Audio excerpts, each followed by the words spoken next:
All right, so finally we are live on YouTube.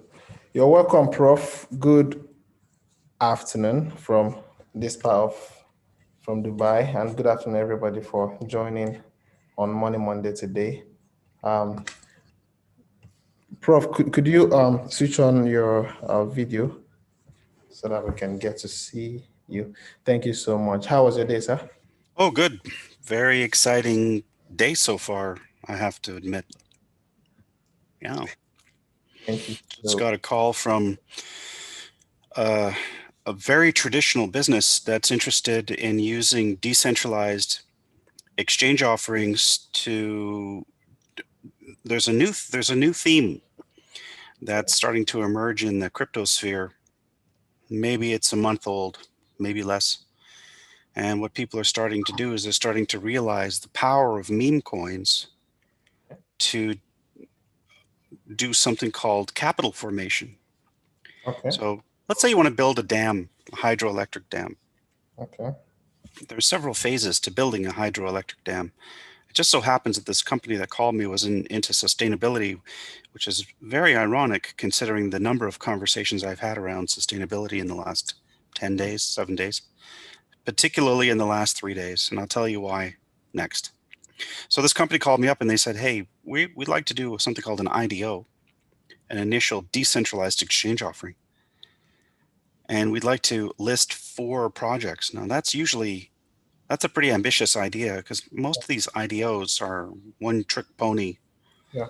style projects, right? You have a very narrow idea and Okay. off you go. So I was immediately struck by the ambition of this idea. So I said, well, okay, what are the 4 projects? And they said, well, we're a construction firm and we build these large scale sustainability projects. So they listed them off. One had to do with clean Bitcoin mining. Another one had to do with sustainable agriculture, which is usually water management. Third one was lithium ion battery recycling. Okay. And the fourth one was something to do, with general um, governance and sustainability. I think it's a placeholder mostly. So really, there's 3 projects plus a fourth. I think they're going to try and define it more clearly. Recycling lithium ion batteries, Okay. water management, and clean energy. Uh, Okay. and the excuse was for Bitcoin mining, but if you're not mining Bitcoin with that energy, it's going into the grid to be consumed by people to make toast and keep their houses cool and stuff like that. So they want to. What the interesting thing about this is that the whole meme coin thing, it's not that old. I mean, when you think about it, the original token offerings were often meme coins. Yeah. I mean, Dogecoin was a meme coin. It's quite old.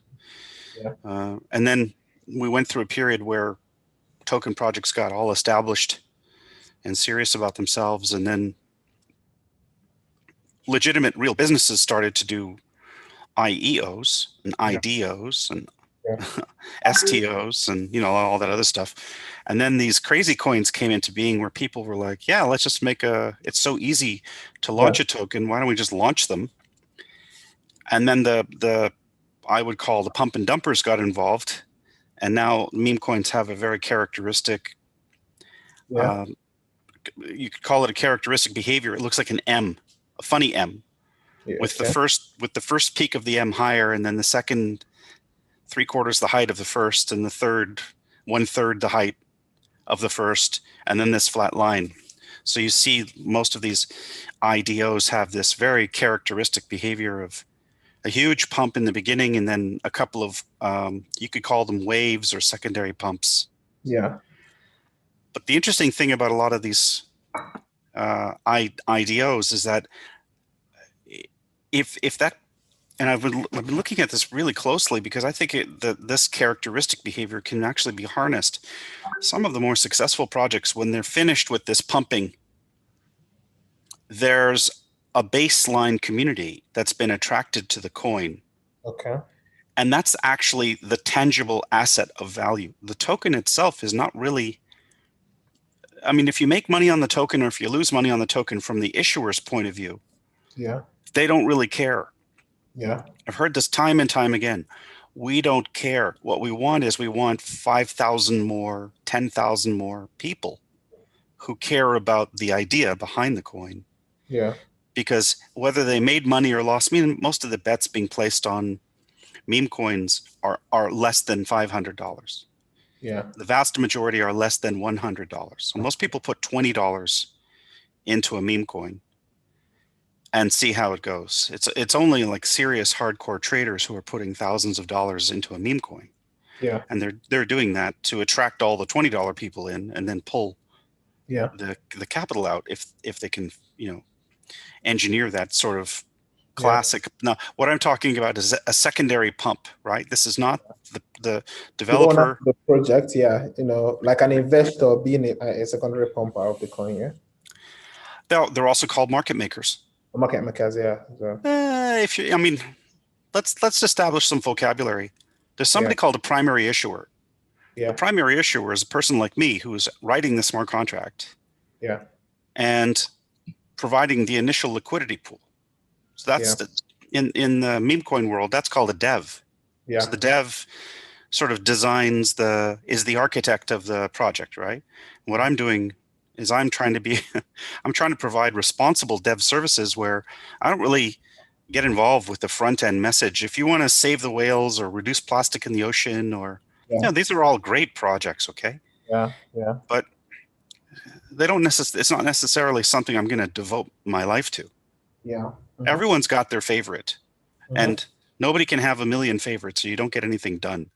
But what I did notice is that a lot of these people who do, quite passionately construct these huge messaging campaigns are not that strong technically, or they just don't have the time. They would prefer to be activating new people into whatever their theme is and Mm-hmm. not struggling with the technical aspects of Binance Smart Chain and Yeah. all that jazz. So what I said was, well, in the past we had a group that sort of it lumped everything together. What if you divide that?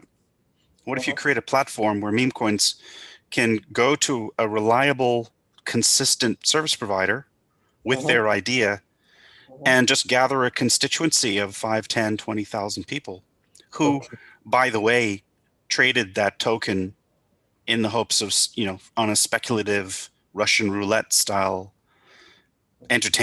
form of entertainment, Yeah. maybe made some money, maybe didn't. It's like musical chairs with a lot Mm. of these coins, because underneath many of these coins, there's no business model per se. Yeah. So it's really buy low, sell high, and that's the business model.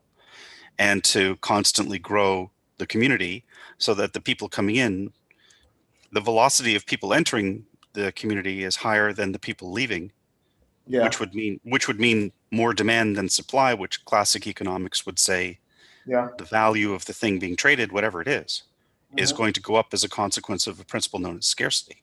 Yeah.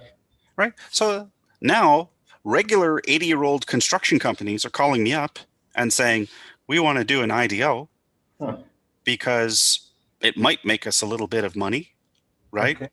Mm-hmm. Maybe they're going to do something called a dev release Mm-hmm. where they keep 20% of the tokens as a reserve and sell them into the velocity of the trades Mm-hmm. to pull out a little bit of value, Mm-hmm.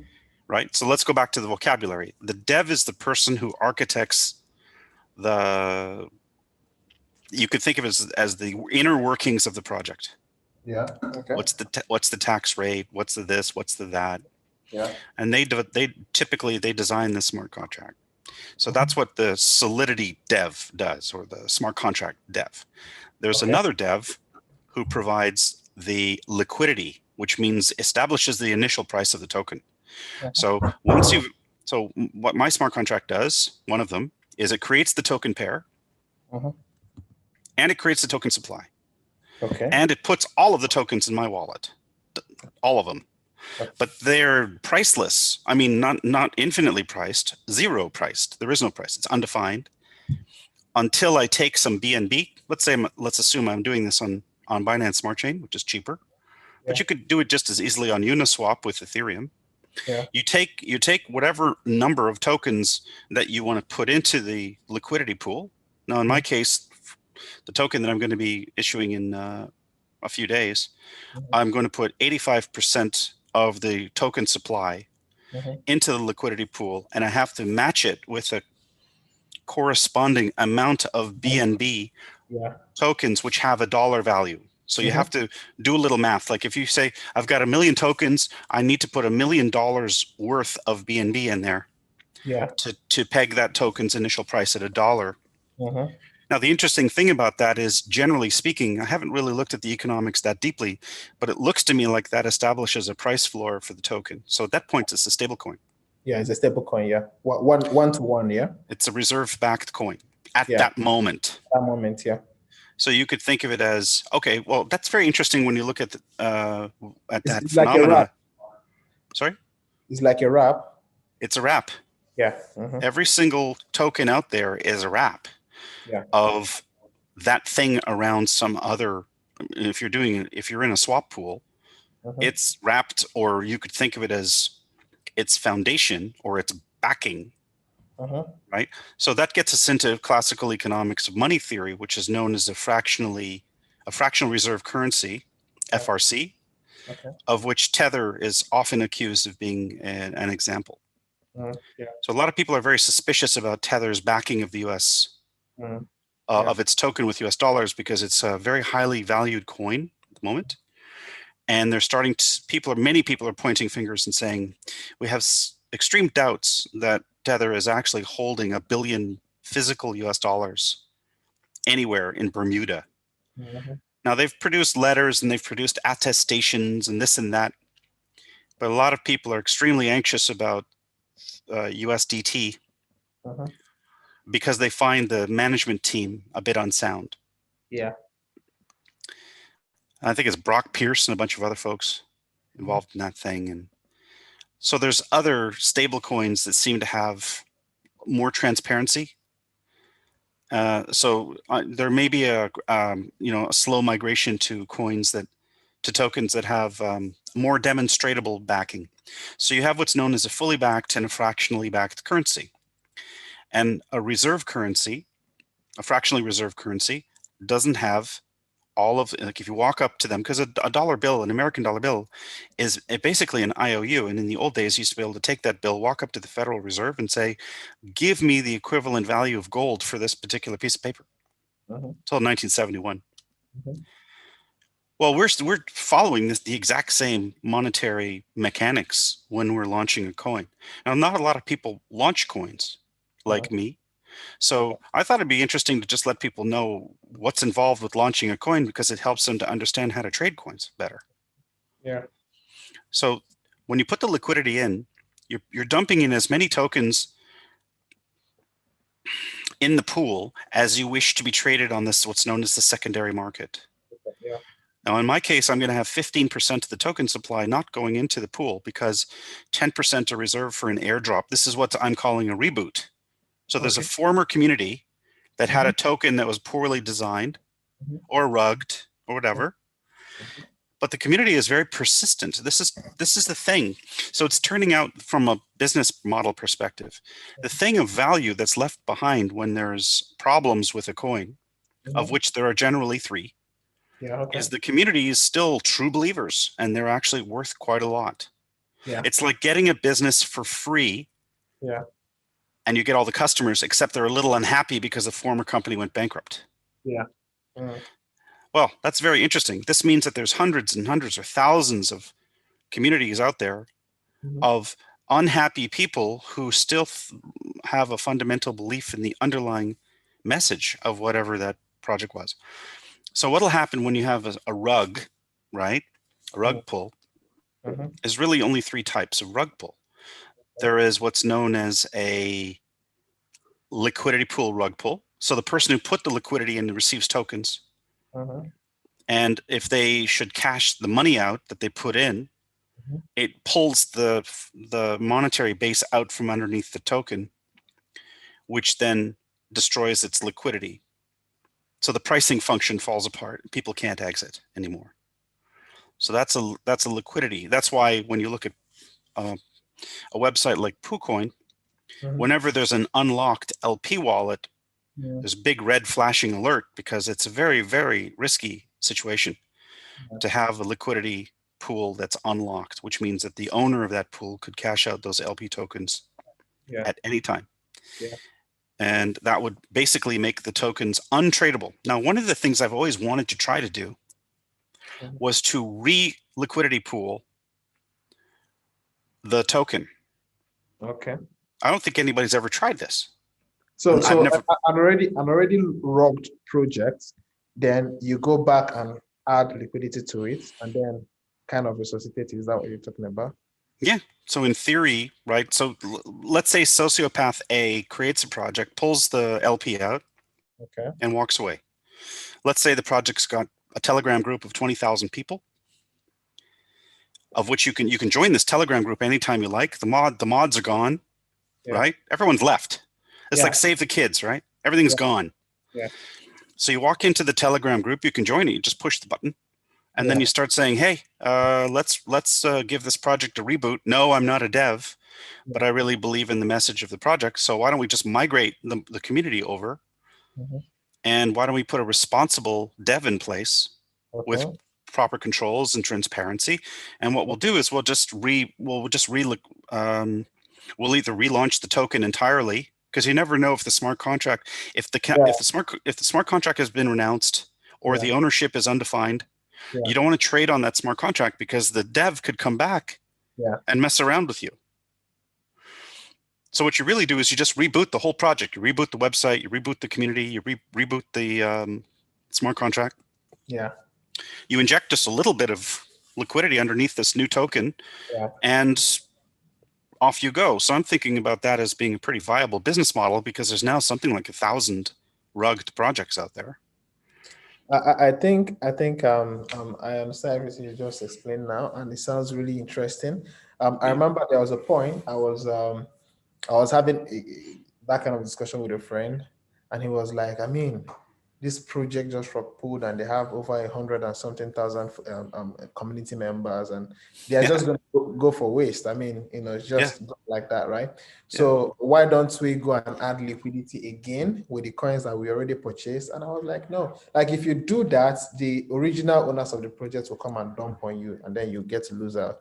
So the missing piece that I think we didn't talk about then is being able to create another token to Yeah, replicate what they already had, yeah, right? And then yeah. migrate. I mean, so the question I'm going to ask now is it going to be the same name, right?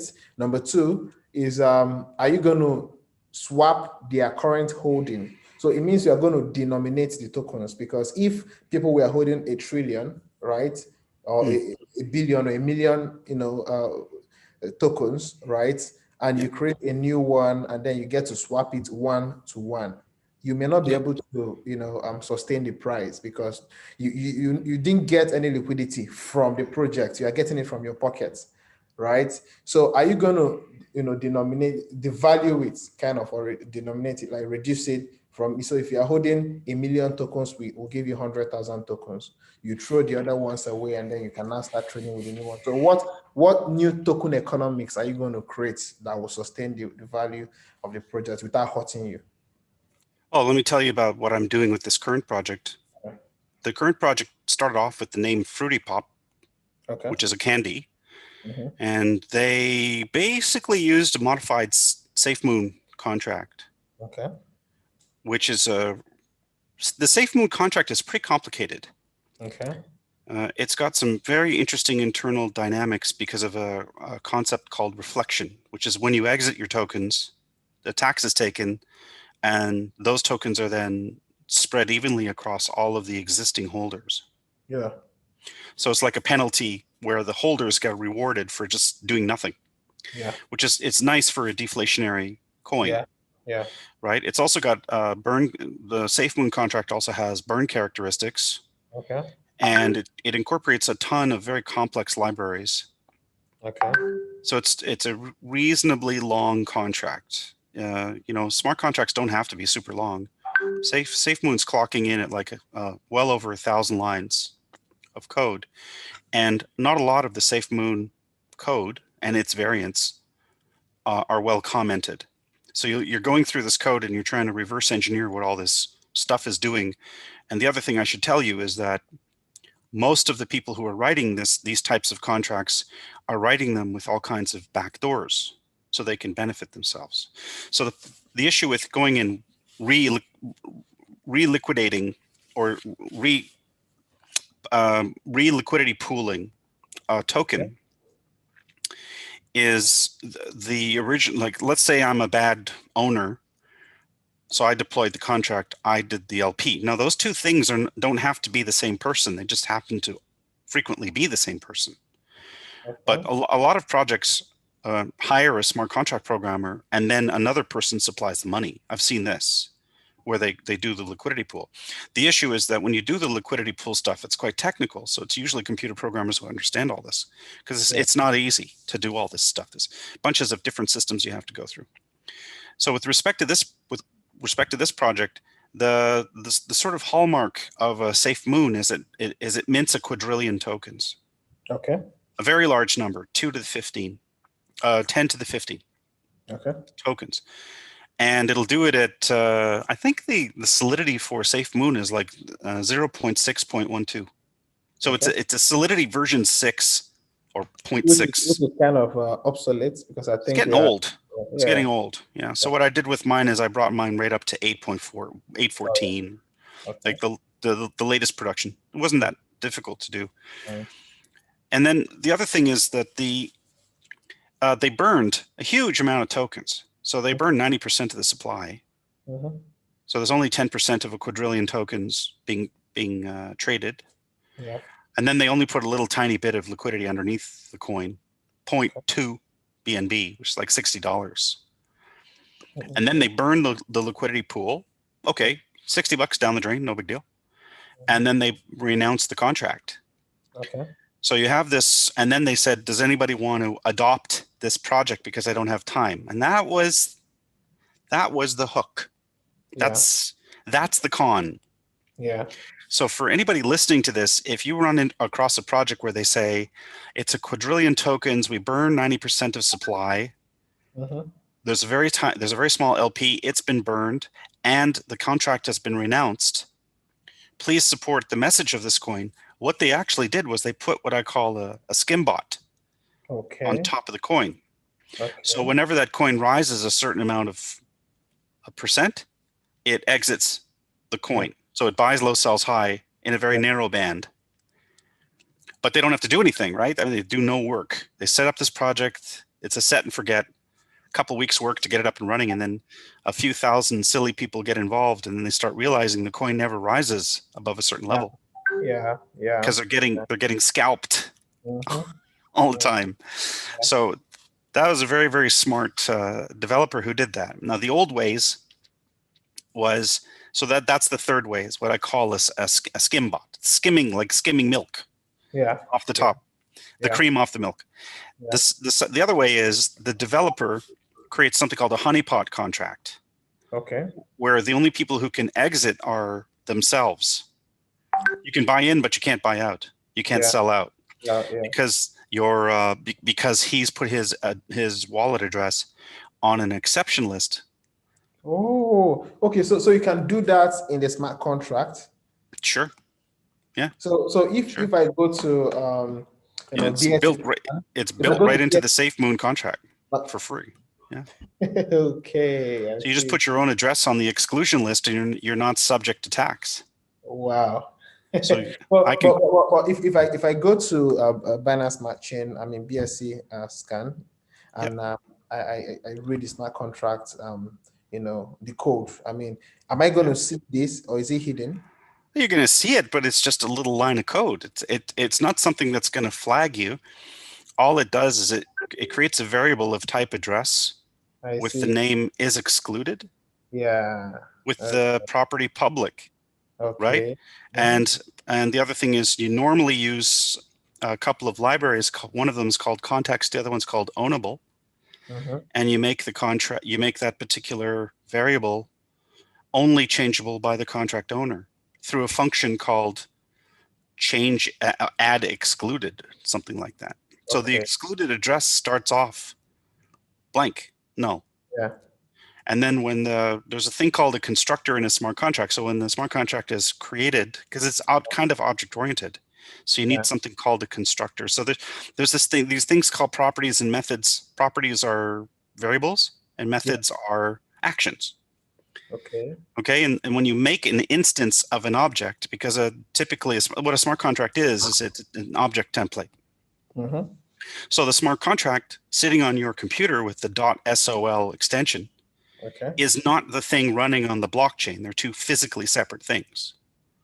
One is a pattern, and the other one is an instance of that pattern. Mm-hmm. So all I need to do to completely duplicate SafeMoon is just change the name of the contract, or the name of the project, the name of the contract, the name of the ticker. In fact, I don't even need to change the name of the ticker. Okay. Because you can have duplicate tickers on the blockchain. Yeah, you're right. But they go to two. Now, when I upload that code, so in theory, I could create a carbon copy of SafeMoon with the exact same ticker, the exact same code, everything. Yeah. But the person who put it on the blockchain is what distinguishes the two. They'll have a different address. And most likely the owner address will be different. It's possible for a person to put up multiple copies of the same project on the blockchain, although I can't figure out a reason why, unless he's trying to ring fence his project by putting, let's say he says, yeah, I know there's going to be 2 duplicates, so I'll put up 10. And that way 8 out of 10 is going to be me no matter what. That's one way of ring fencing your project. But the thing that would distinguish those contracts from each other is when they go up onto the blockchain, Binance Smart Chain is going to assign them a different contract address. So that's the discriminating factor between the instances of these objects and the template.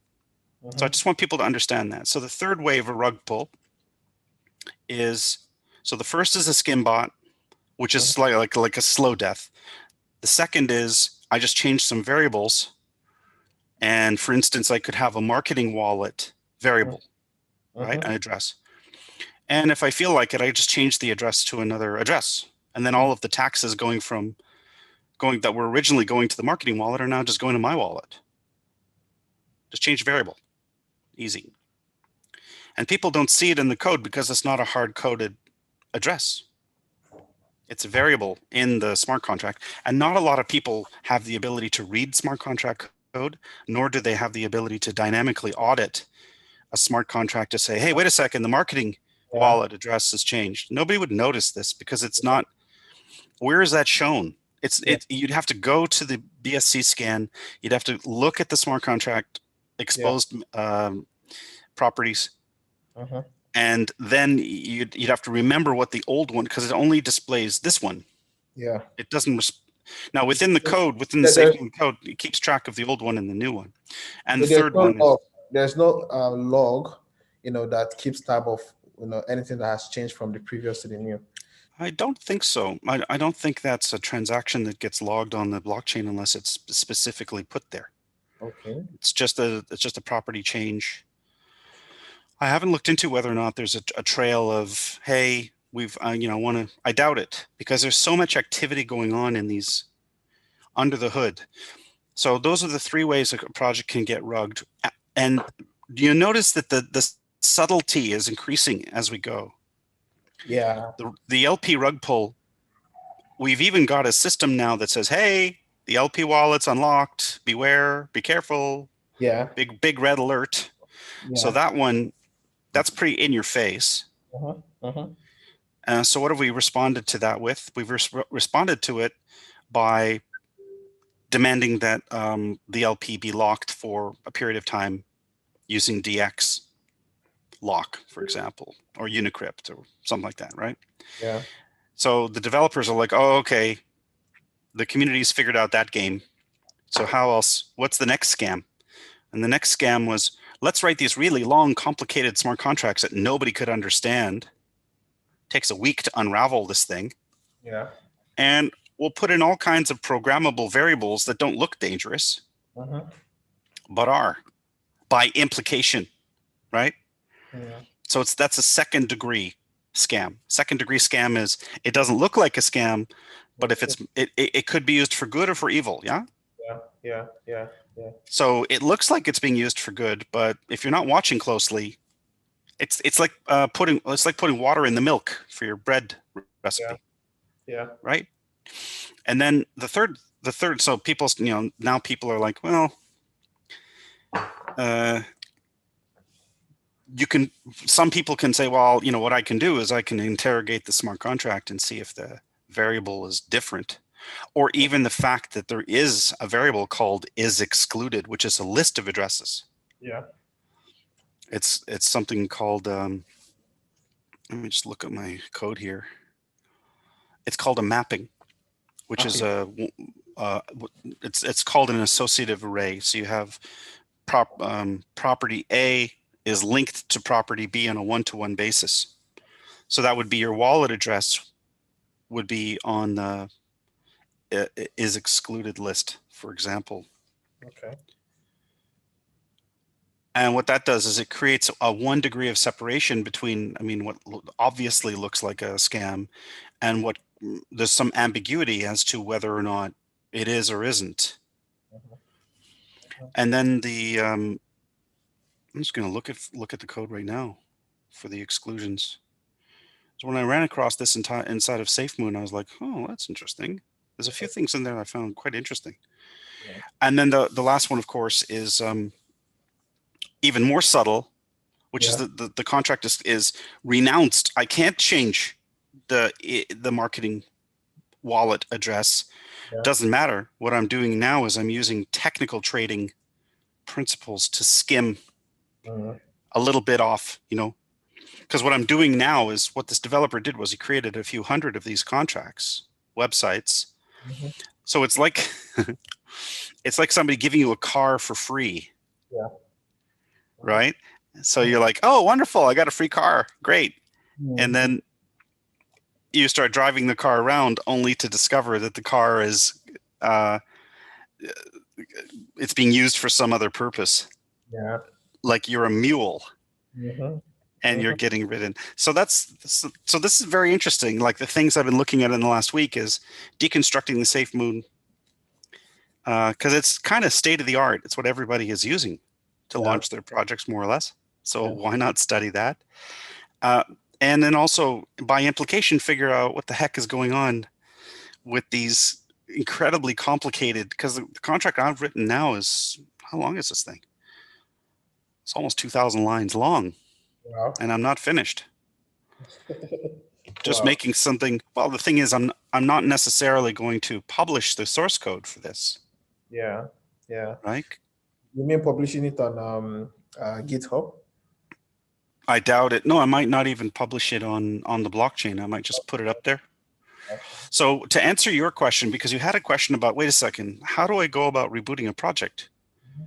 Mhm. without and not destroy its future?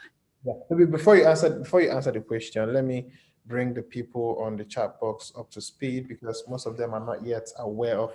I mean, there are some of them that didn't join last week, so they don't know the flow of what we've been doing since like 2 weeks ago. So this is Money Monday, and we've been talking about how you can become financially intelligent, especially in the area of blockchain. Investing, savings, and all whatnot. And Professor Graham have been our guest for the past 3 weeks, and he's been focusing on some important aspects of the things that we do on a daily basis. Those of us that are in the crypto space, get to buy brand new coins that come out on, like every week. You are hearing about new coins, but there are things you need to pay attention to be money wise and money smart. And if you're not that smart, to really know what you're doing within the space, you would fall for things that you are not meant to fall for. I remember that we pride ourselves in grind earn as a community of money smart people. I mean, people who are knowledgeable about funds, about finances, about any form of financial activity or transaction.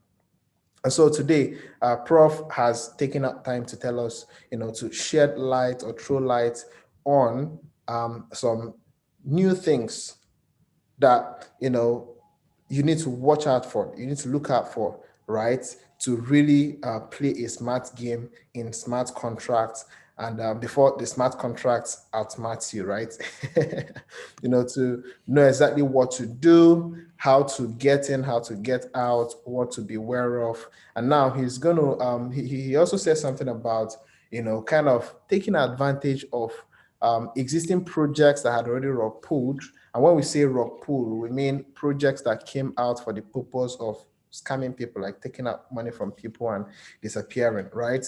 But then there is something that gets to happen in the background that those founders neglect. And those things is that while building that community that they want to take money away from, they are building a fundamental, which is community, right? And any project, whatever the kind of project is, as far as they are loyalists, they are people who get to believe some of the shitty stories that you tell about that project, they are hard assets that shouldn't be wasted. So if you go to the Telegram group of some of these already rock put projects, you see community members up to 100,000 of them, 50K of them, even as little as 10,000. And these people are waiting patiently. They are holding some of these coins and they are hoping that somehow that the project is not a rug, right? They are in disbelief. They don't want to believe that this has happened, right? And so we need someone that would come up and save the day, right? Someone that could kind of step up and say, let me take responsibility of these people, right? So you won't have to now spend so much money remarketing people. All you need is to give them a little ray of hope, and you convert all of them into your new project, which will be a replica of that existing project. So you are standing on already existing protocol. In Nigeria, Professor Graham, there's something we call standing on already existing protocol. Mm-hmm.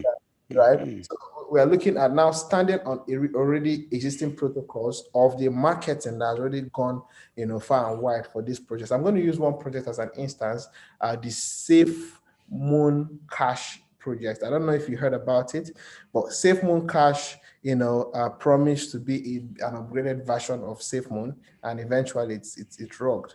And they pulled a lot of crowd. I think they have a community of more than 100,000 persons across their social media channels. They are already on CoinMarketCap. They are already on so many platforms. So, Prof, I have another before you move in to answer those questions. Maybe you can also answer this one I'm going to ask you now while you're answering that. So, if you get to save that community and you create a brand new coin token, right, and the Yeah. community becomes loyal to the new project that you've formed, Mm-hmm. now are you going to look at creating a replica website? Because I mean, for you to update the website, you will need to take over it from the existing developers. Are you going to create a brand new website, brand new token, and then are you going to go to CoinMarketCap and tell CoinMarketCap to simply change the details, or are you going to be just another project with the old community? Oh, in the case of the project that I'm working on now, I did a complete ground up clean reboot. Okay. I contacted the moderator of the previous. Remember, the dev was not the moderator of that Oh project. yeah, yeah, yeah. The So I moderator, contact the moderator is like a hired staff, right? volunteer, Yeah, volunteer. Yeah, yeah. because the dev was anonymous. They just said, if anybody wants to take over this project, go right ahead. Give it some life. I'm too busy. Because it was a skim bot Yeah, okay. scam. Mhm, So what I did was I just recreated, we rebranded, recreated everything, and okay. now completely rebooting. The refinement that I added was I didn't incorporate a burn. Mhm, A lot of these burn projects that incorporate a token burn, I don't see the purpose of a token burn on launch of a coin, mhm, because all that does is it actually masks your holding. So if you're holding 1% of a 90% mhm, burned token, you're mhm. actually holding 10% of the circulating supply. Yeah. So if you look at the rug pull advice on PooCoin, it will tell you about the falsity of a initial burn. Initially burned coins to me don't make any sense. And Okay. I'll tell you why. Remember, I spoke earlier about the notion of scarcity, the underlying economic principle that if there's more supply than demand, price will go down. If there's more demand, then supply, price will go up. There's an equilibrium, very simple equilibrium function there. This is in the realm of pure economics where there aren't any other mitigating factors, Yeah. right? So, for example, in Lebanon at the moment, Okay. it's not like there's a supply and demand market. It's called market dysfunction. The problem with Lebanon is that they're having an ecosystem breakdown. Okay. So the Lebanese lira, I think they call it, is now 90% devalued against the United States dollar since the beginning of this year. Yeah. So Lebanon is the latest country. It'd be very interesting if they started to look at Bitcoin as a price stabilizing factor. Yeah. Yeah. Yeah. They don't have, I've been speaking to people in Lebanon and they don't have much of a Bitcoin infrastructure in Lebanon, but it's desperate countries that take desperate measures that lead, innovation is often driven by desperation, Inflation, yeah. Correct. right? So you could say that in Lebanon, the social contract has been completely violated through 3 decades of government mismanagement and corruption. And the tipping point was the explosion in the harbor of the fireworks that had been stored beside fertilizer, Mm. which is an explosive. So a stray spark ignited the fireworks ignited the fertilizer, the silo blew up, and Beirut was bombed, basically. Mm. And it was the last straw for in terms of public simmering discontent and lack of confidence. And now it's in the public. People aren't eating. People are marching in the streets. It's bad in Lebanon. It's really bad. Like eating their pets bad. Mm. Okay. And they're Muslims, so they don't keep dogs around much, unlike Argentina, where they were eating all their dogs. Mm. So who knows? It's just a bad, bad, bad situation. Yeah. So what are they going to do if they're informally denominated to the United States dollar, or even formally denominated? The purchasing power of their internal currency. Remember, all raw inputs are denominated in US dollars. Yeah. So if you're buying fuel or you're buying food, you're paying for it in US dollars internationally. Yeah. Well, you need wheelbarrows Yeah. of their money to buy what they needed to use in the old days. And it's very likely that people overseas are looking at, I'll give you Lebanese money for this. Yeah. And they'll say, no, thanks. I'm settling in diesel. I'm settling in dollars for diesel or no diesel. Yeah. Go find dollars. So you Yes. can imagine how any kind of alternative currency that's not being controlled by the central government might start to become the means of exchange between people informally because they just have lost confidence in the government's Yeah. monetary policy. Yeah, you see, we experienced this like 3 years ago. I was actually writing officially for Coinpedia in 2017, 2018, when Maduro, the president of Venezuela, right, came up with the whole petro coin, right, Mm, in mm. order to solve the situation of hyperinflation that we are facing in 2018. And it was the first country that adopted cryptocurrency, not necessarily Bitcoin, but cryptocurrency to stabilize their dying economy. Was it really effective, right? Did you see any improvement or change? And do you think the case of Lebanon is going to be a sequel to that situation, or are they going to be better than what Venezuela turned into after they adopted cryptocurrencies? Well, I mean, you could look at the petrocoin as maybe the first example of a CBDC, Yeah. Okay. Okay. right? So they attempted to move to a digital dollar Yeah. and rebase their economy on the future, it's called a DCF, discounted cash flow model of the future revenues of their oil fields. Now the problem with that sort of thing is apparently Venezuela's got endemic corruption, Yeah. and these systems only work if the people who are maintaining the ledger keep a clean ledger. And I'm not convinced that was a blockchain project. It may have been a tokenized project. It may have been a distributed ledger project, but it may not have been a blockchain project. Who's the validators? Where are they? Who's controlling them? So if you have a government that owns 100% of the validators, you can do anything you like with your ledger. Yeah. Yeah. So that's a bit of a problem. I want to roll back the clock a little bit and talk about how we accommodated the old. Now, the model that I'm suggesting is also, I'm just talking about issuing a new form of money against an old broken form of money.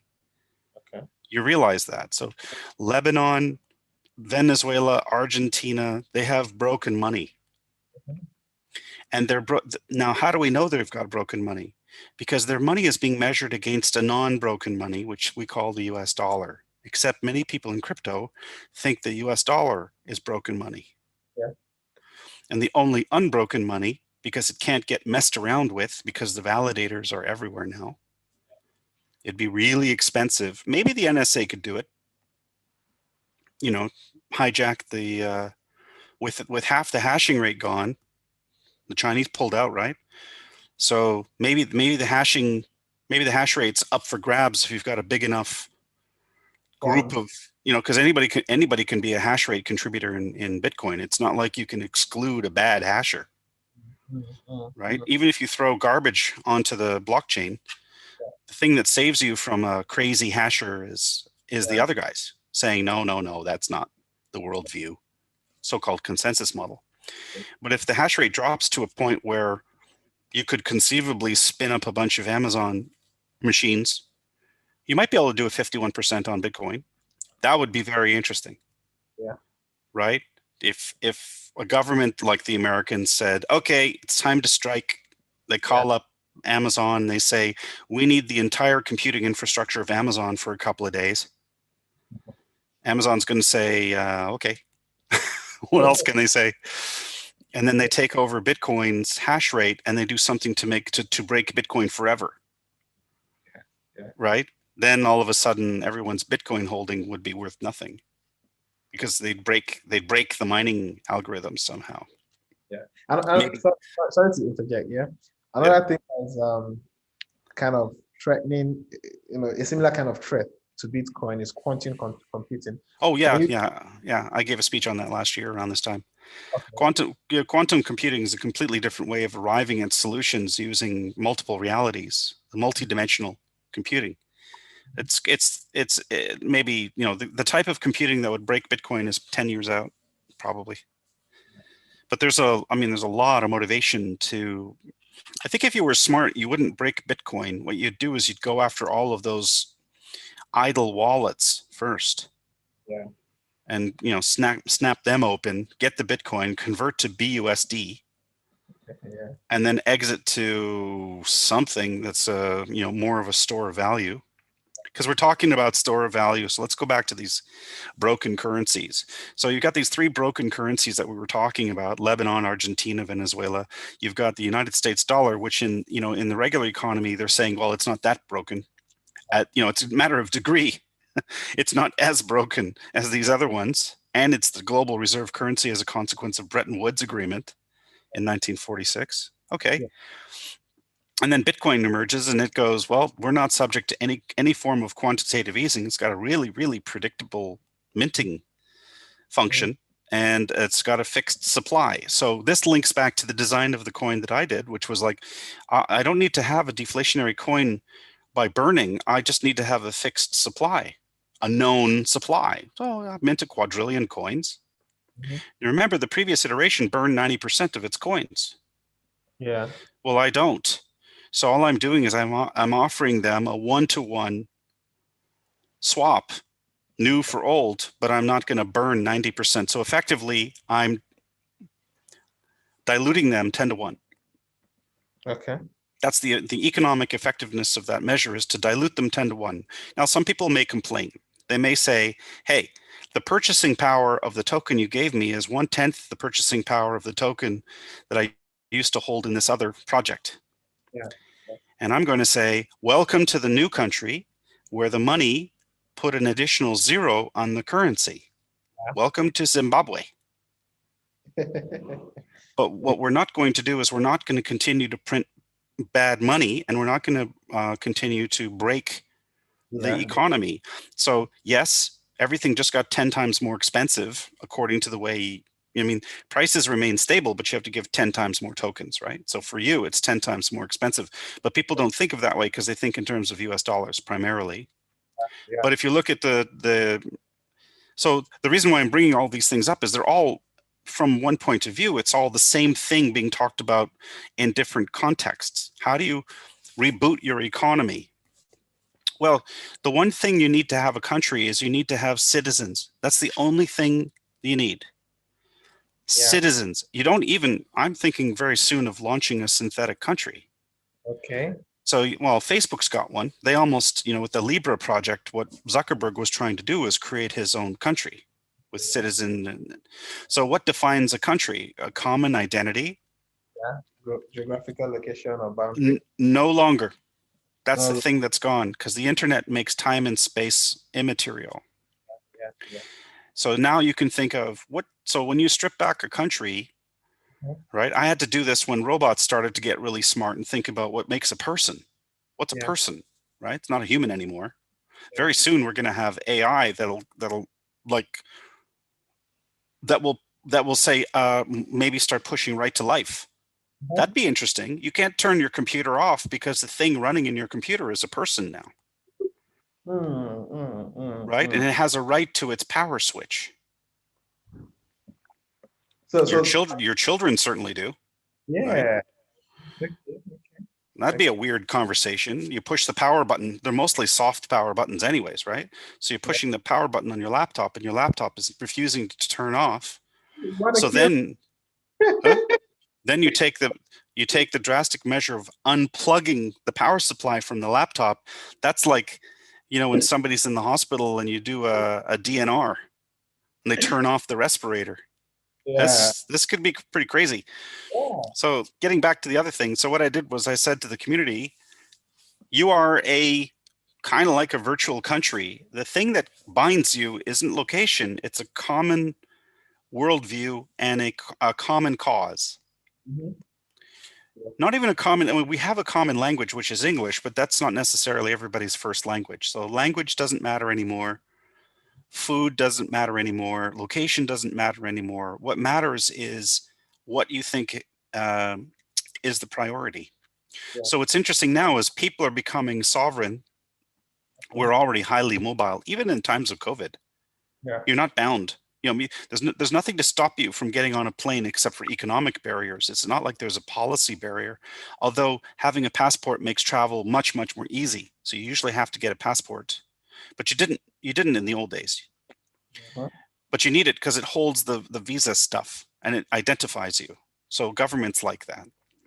But for like let's say a digital native or a person who's, what are they calling them now? Those people who move around and work from wherever Yeah. with their laptops. Oh, they're like they're young people who just go to like Marbella, work there, and then they go to Portugal, and then they go to, they just move around. They're digital natives, freelancers.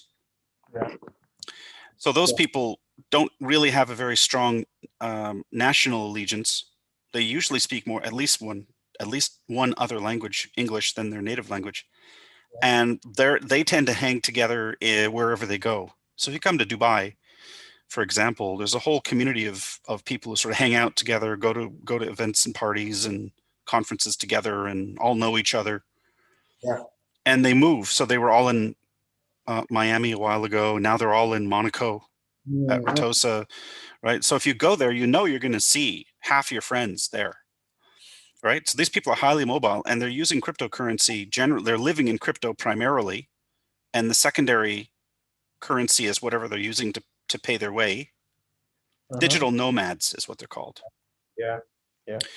Right. So it gets to the point where where can that principle be applied? Because what's happening is I'm noticing this more and more and more, and I'm doing it with the project right now.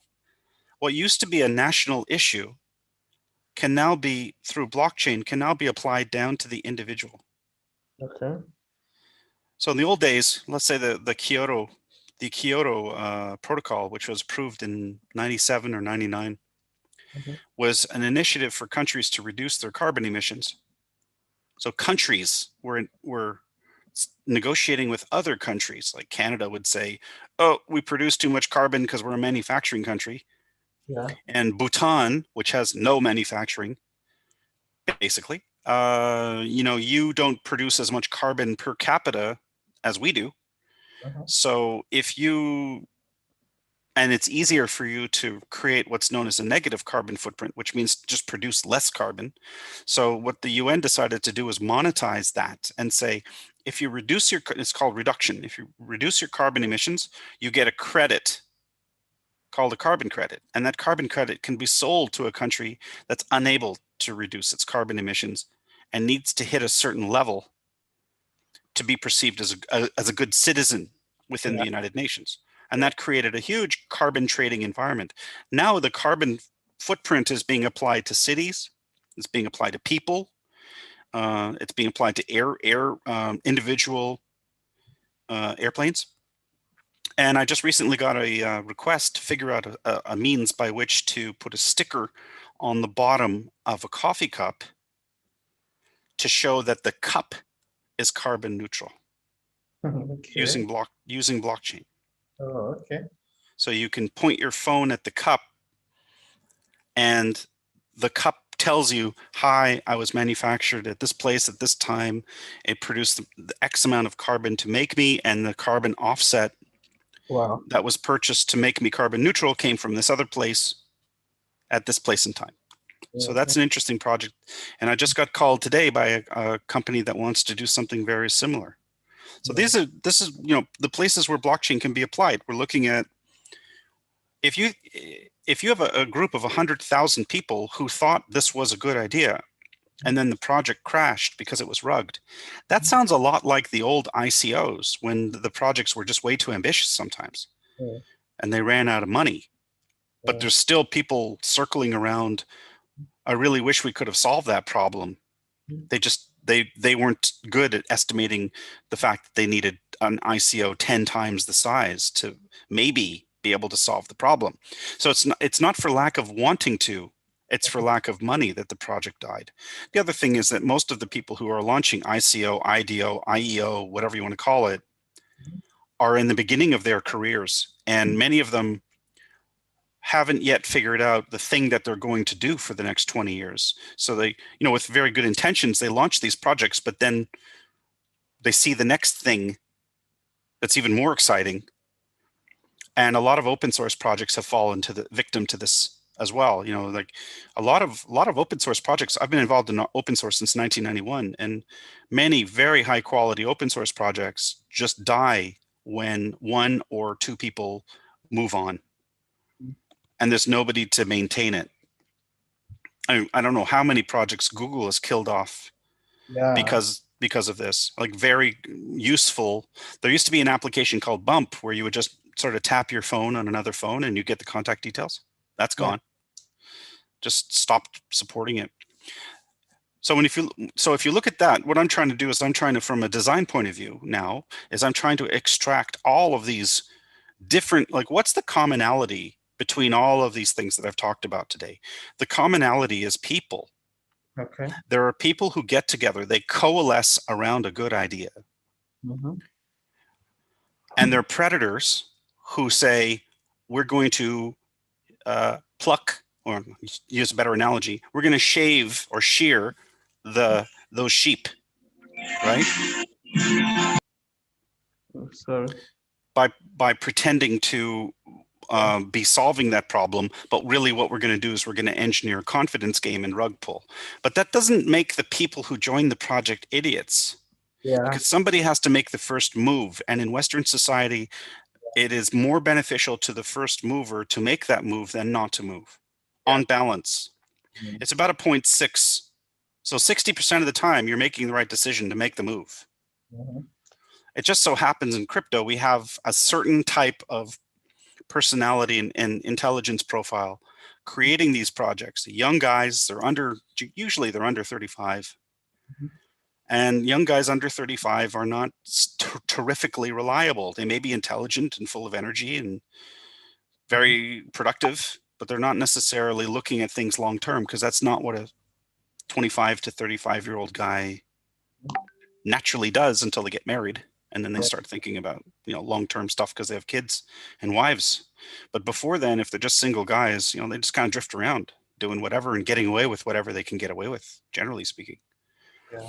And there's no oversight in cyberspace. It's not like there's a circle of elders like the old tribal way was, a young guy sort of spins out of control. The tribal elders would notice because they can see him. Yeah. Yeah. Not so in cyberspace. So what's going on with these projects that I'm looking at is I'm looking at this from the most macro point of view. Yeah. What is the UN doing down to country level, down to people, down to products? And I'm seeing the same, it's like a Russian doll. It's the same thing at different levels of resolution. And the thing that seems to be binding them all are the two forces, the force of evil and the force of good, and how blockchain can mediate those two. Okay.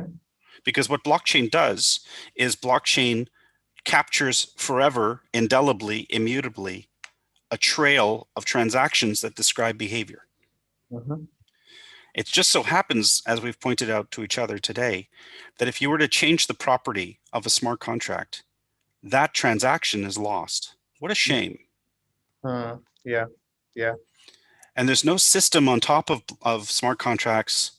There's a few like analytical systems, but they're not, people are selling them, right? That's what the smart contract auditors are up to. Yeah. Yeah. And they're saying, oh, this contract's got all of this stuff. But I have got to tell you something. When you price a bond in the formal financial ecosystem using Moody's or Standard & Poor's, they often turned a blind eye to the indirect threats. So what's going on with a lot of these audits, and I'm not trying to trash the auditors, it's better than nothing, is they're saying, oh, there's a burn function, which is actually a mint function in disguise, right? That's the level of analysis. Or, what they're not saying is, hey, wait a second, there's a mapping here called is excluded from fee. Okay. And that's a mapping of addresses to Boolean. I've got it right here in front of me on my code. I didn't write this. I just found it. So if you have a function in there or a mapping in there called is excluded from fee, the implication is that there's going to be at least one entry in there legitimately. I think the contract owner should maybe be in there, right? Yeah. Maybe they need to move value around and they shouldn't be taxed for it. Maybe they're trying to fix a problem. Yeah. But if there's any more than one address in that list, who else should be in there? I can't think of anybody. So why is this a variable? Why is it a mapping? Why isn't it a hard-coded? Yeah. Right. Well, you can't hard code it because we don't know the address of the contract until like I told you, until it's been born on the blockchain. Yeah. Right. So the developer can defend it and say, hey, listen, I would love to put the address in, but I can't because the address is unknown until the project has been instantiated on the blockchain, at which point it becomes the is owner result. Yeah. Or msg.send, right, which is the actual transaction transmission call. Okay, so the auditor goes, okay, all right, but that leaves a huge backdoor. That can be exploited rather. Can be, is be. Yeah. All right. So one of the things that I would do if I ever have the time, right, you have to think about how you're going to spend your time. I could look at, let's say, 1,000 random smart contracts and look for the safe moon signature, like a virus, right? You just look for a specific pattern of bytes or words to get the signature match, just basic pattern matching. And then you look for whether or not, so the pattern I would look for is, does it have is excluded from fee in the source code of the contract? Okay, if it does, what I'd like to know is how many people are on that list. So you can iterate through the list. You go 0, which is the first entry. That should be the smart contract owner. If it isn't, that's weird. And then I look at 1 and I look at 2 until I don't get an answer. Now, if there's a smart contract out there with multiple people on is excluded from fee, why? And what that does is it gives me a list of addresses to then go to BSC scan. and see what kind of transactions they're doing with the router. Are Yeah. you cashing out tokens? Yeah. And where are those going? Yeah. So then it becomes a huge forensic exercise Yeah. in terms of how legit is is that particular extremely dangerous function being used? How Oh, legit is that? Not the fact that the function is legit. yeah. Is it being pointed in bad directions? Yeah. Yeah. So what the contract auditors are doing is they're saying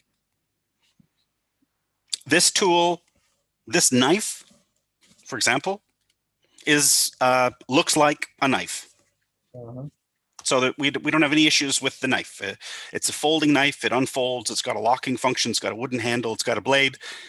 It doesn't look weird. Like it's not like there's some hidden spring that puts a spike into your hand when you open the knife. The knife is a knife.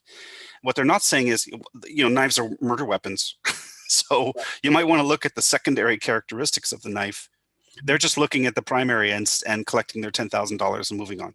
And that's what happened with Standard and Poor and Moody's, is they were so in love with making money, they sort of took the most surface look at some of the CDOs in the that created the global financial crisis. They didn't sound the warning to say, hey, if these things are used in the wrong way, it'll destroy the world's economy.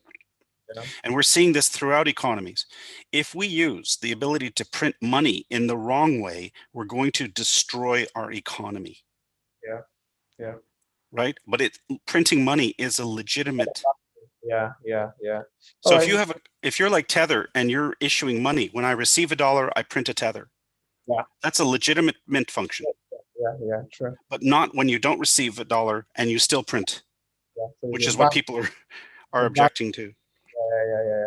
All right. So we've long passed our closure time, which is No. supposed to be exactly 4 o'clock Dubai time and exactly 1 o'clock Nigerian time. So I would like you to, kind of give final words. I wanted to ask a question, but I perceive it's going to take a couple more time before the question is fully answered. And if anybody has a question among the participants, you can drop those questions on the chat box.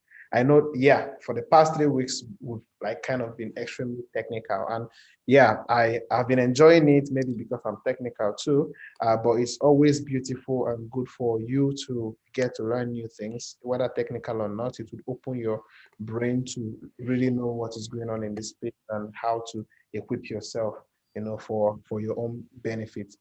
So if you have a question, feel free to drop it on the chat box. We're going to give extra 5 minutes for that purpose. And I'm Yeah, I'd be asking. happy to answer questions. The other thing that's happened just recently is there's a new debate opening about the utility of Ethereum versus Bitcoin and whether people should be moving their value from Bitcoin to Ethereum because of the address flippening. Have you heard of this? No, no, so say that again. The number of Ethereum addresses has exceeded the number of Bitcoin addresses for the Yeah, first yeah, time in history. sure, sure. This Go this ahead. phenomena is called a flippening, Okay. when Yeah. the number two kicks out number one. Mhm. Yeah. Now, it could be that Bitcoin addresses grow, Yeah. but I don't see that as being possible because Bitcoin is now being primarily used as a store of value. So people tend to buy Bitcoin and sit on them, Yeah. Sure. Sure. right? Well, And well, sorry. That statistics, is it just Ethereum address or specifically, or is it including other ERC20 addresses as well? oh, that's an excellent question. My guess is maybe it's on the native token. I mean, the ERC20 world is pretty big. So they Uh, probably just stuck it to ETH versus BTC, and they just did the straight up holders. It's easy enough. You just look at the contract and how many holders do you have, and there you go. yeah. Yeah. Right. Okay. I've never actually looked at the number of BTC addresses. I think it's fairly easy to get your hands on. Yeah. Yeah. Of But course. And so someone asked a question. If you can quickly answer that. The person said, sorry. Okay, so have you studied SafeMoon Cash? If yes, do you think it has robbed, or are they using scheme bots? I think that's a question for you because I haven't looked at SafeMoon Cash. Okay, okay. I actually think it has robbed. Well, we know how it's been. We know there's three ways a project can get scammed, right? One is the LP disappears. So if Yeah, the liquidity pool is zero, it's definitely been rugged. Yeah. That's for sure. The second one is if you can't trade out, Mhm. but the contract owner or some other address on the is excluded from fee list has traded out, right? That's why that function's so important. I could upload the project into the blockchain. That's great. So my address is now linked to the owner, but I could tell you, I could say, "Hey Franklin, what's your address?" You send it to me. I click, and then I just add it to the exclusion list. So now we're colluding, and then I say to you, "Okay, drain out all the money." Because you're and that what would I do? I would crank up the fees. I'd crank up the taxes to the point where nobody else can trade out except Franklin, who's on the exclusion list. Mhm. And wham! Or the same person could do it with two separate addresses, which is more likely the case because nobody trusts each other in the crypto scamster ecosystem, and for good reason. And the third scam is when you see a coin that never is able to rise above a certain market cap because there's these block trades that Yeah. knock it down. Every time it rises to a certain level, it's getting knocked down. And that's very hard to distinguish from just a smart trader. Yeah. Let's keep So you it can that. tell for yourself. You don't have to ask us. Yeah, sure. So the person that asked this question, based on these three methods, LP, ROG, wallet exclusion method, and Tax, it's called a honeypot. the honeypot, yeah, pattern, and then The third the is the most subtle. It's called a skim bot. Skims the cream off the. yeah, And there's most people who are in automated trading or algo trading are creating skim bots. They're not new. yeah, okay, What's so new is the fact that somebody is taking a project and giving it away for free, yeah, and then a community comes and builds it up, and then they get milked for the money. That's what's going on. yeah, yeah, yeah. Yeah. Okay, so we had a very refreshing one with Prof once again today. Well, there's one more question here. ETH and BTC have different use cases. So is it going to be hard for ETH to dethrone BTC? Well, I don't think there's going to be any competition, but it depends on your terms of reference. Mhm, Ethereum is more of a coin in action. It's useful. mhm. Bitcoin is more of a coin in rest or repose. Okay, So a lot of people are valuing Ethereum against Bitcoin. They're not valuing Ethereum necessarily against the US dollar. So okay, it's not very frequent that you hear ETH and USDT mentioned in the same sentence. They're not yeah, competitors, yeah, yeah.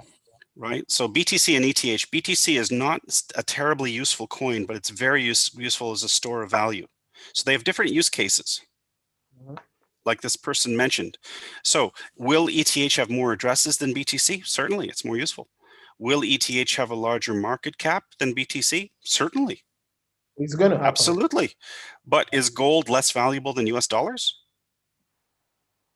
No? Well, would you hold one to the exclusion of the other? No. No. Does a smart investor hold both? Yeah. Yeah, yeah, Yeah. yeah. So it's Okay. an all of the above type question, not an either or. Yeah, yeah, yeah. You're right. All right, guys. So this session was recorded on was streamed straight to YouTube. So feel free to go on our YouTube to watch it again. The link has already been shared on the chat box, and the link to our grind domain group has also been shared. So scroll up, click on the link, join our community. This is what we do. We learn and we grind, we earn, and we invest. Yeah. So next week, and I wouldn't know, but we may, we are going to communicate, the trend of our Money Monday to you guys, and then we're happy to have you get your friends to join the conversation every Monday, and then every Thursday we usually have what we call pick a niche.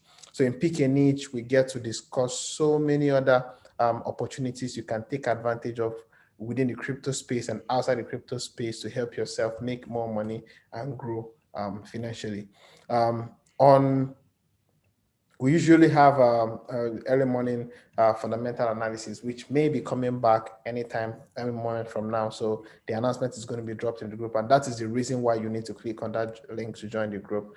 And if you learned anything new from this session, please say something beautiful to Professor Graham on the chat box. Appreciate him for really dedicating his time to educate us on these things. You see, the thing is, if we had, it's beautiful. We keep talking about how you can make money, how you can expand your wealth, how you can do all these things, including in the crypto space on Money Monday. But it's going to be a waste of time if you learn all those things and you get to lose all the money you have acquired in one or two scams, in the crypto space. And so it's good you learn how to make the money and how to preserve the money, which is what Professor Graham has essentially taught us within these 3 weeks. So, Prof, we appreciate you so much, and we look forward to Welcome. A large part of keeping your accumulating wealth is understanding how not to lose it. Yeah, true. And I'm going to keep that close to my chest. All right. Thank you so much, Prof. And thank you everyone that attended. You have a great evening ahead. Cheers. Thank you. Bye-bye. Bye. They say life is easy, but we choose boundless. We wanted a wallet that did more, so we created it. What does boundless mean to you? Instant payments on the go? Or maybe more? Spend crypto with your card. Get discounts, so you save as you swipe. We don't do easy. We choose boundless. Spend, send, receive, invest. No queues, no delays. Less waiting, more action. Save, borrow, exchange, earn. Boundless means no borders, no matter where you are or how far away. No bank, no problem. It's all in your hands and starts with one click. Why choose the easy life when you could be boundless? Boundless Pay, beyond banking.